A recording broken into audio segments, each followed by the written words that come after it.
He wants to get rid of the ability of Medicare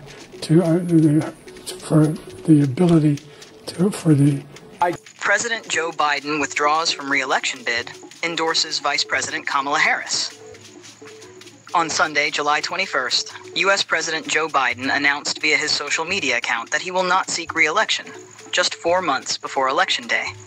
In a statement shared on X, Biden, 81, expressed his decision.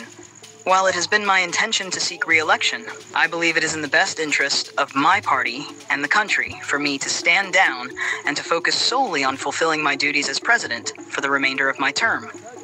Biden further mentioned that he will address the nation later this week to provide more details about his decision.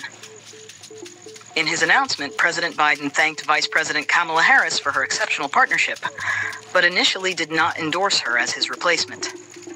However, shortly after his withdrawal, Biden endorsed Vice President Kamala Harris as the new Democratic presidential nominee for the 2024 race. My fellow Democrats, I have decided not to accept the nomination and to focus all my energies on my duties as president for the remainder of my term.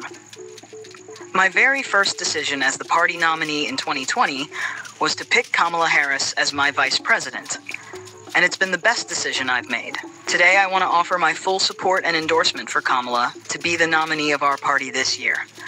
Democrats, it's time to come together and beat Trump. Let's do this, Biden stated on his official X page. The president also directed donors to an Act Blue link to support Kamala Harris's campaign.